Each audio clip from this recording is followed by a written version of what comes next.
Photos have emerged of Senator Van Hollen sipping what appears to be margaritas with Abrego Garcia down in El Salvador. Do you encourage other Democrats to fly down to El Salvador to meet with this illegal alien who's an accused? I like this guy. See, now this is the kind of a reporter we like. There aren't enough of them. We got to get some more of them. But no, I appreciate that question. No, look, he's a fake. I know him. I know them all. They're all fake.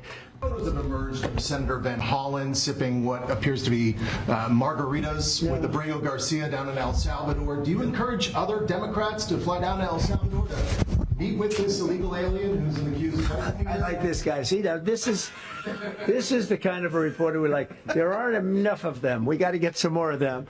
But no, I appreciate that question. No, look, he's a fake. I know him. I know them all. They're all fake. And they have no interest in that prisoner. That prisoner's record is unbelievably bad. If you would go into the room, you might, if you would, Caroline, maybe go into the room and see if you can find that little slip. I wrote some things down. I don't know why you'd want to keep him, but I just, we got a little biography of him. Not a very innocent guy. Yeah, please. Mr. President, in the spirit of Easter Sunday. While we're on the subject, right? Yes, of course. So you're talking about Abrego Garcia, is that the one? Yeah. Is an illegal alien MS-13 gang member and foreign terrorist. This comes out of the State Department and very legitimate sources. I mean, I assume I'm just giving you what they handed to me, but this was supposed to be certified stuff. In 2019, Garcia was issued a deportation order. Two separate judges affirmed Garcia was a member of MS-13, which is a gang that may be even worse than Tren de Aragua, and maybe worse. They kill people with knives because it's more painful. Very famous for the knifing and killing of two young 16-year-old girls walking to school one day, and they sliced them up into little pieces and killed them. That's MS-13. And two separate judges affirmed Garcia was a member of MS-13. When Garcia was originally arrested, he was wearing a sweatshirt with rolls of money pouring out, an MS-13 gang symbol that he was driving with two other known violent MS-13 gang members, two of the most violent members that we know of in the MS-13 gang of thugs.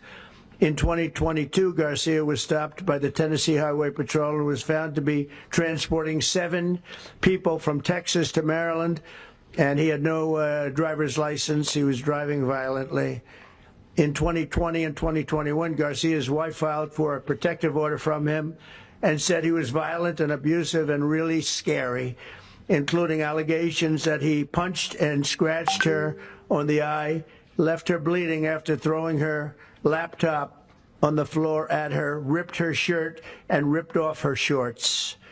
He then grabbed her arm, leaving very severe marks. Garcia's wife also wrote in court, "At this point, I am afraid to be close to him. I just don't want to be close. I have multiple photos and videos, how violent he can be, and all of the bruises that he's left on me."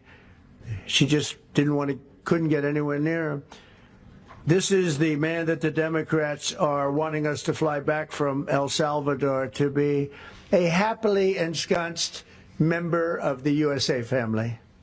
Isn't it a shame? And by the way, I've been hit pretty hard by fake shows, fake news, MSDNC in particular, where they talk about how evil I am, that this man would be thrown out of our country. This man is according to certified statements that we get, is a very violent person.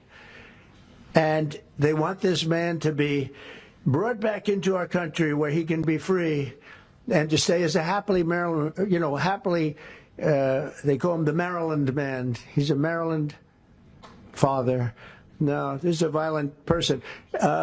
Who they don't talk about is that wonderful angel mom who lost her daughter, who had 5 beautiful children, and she was killed violently.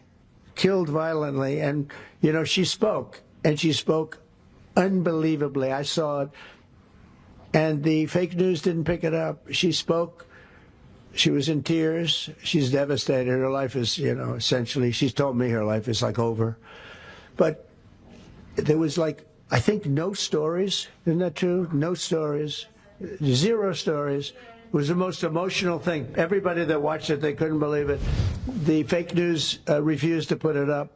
So it's very sad. And yet they talk about this guy like he's an angel. See the angel up there? They think he's like that, like a little angel.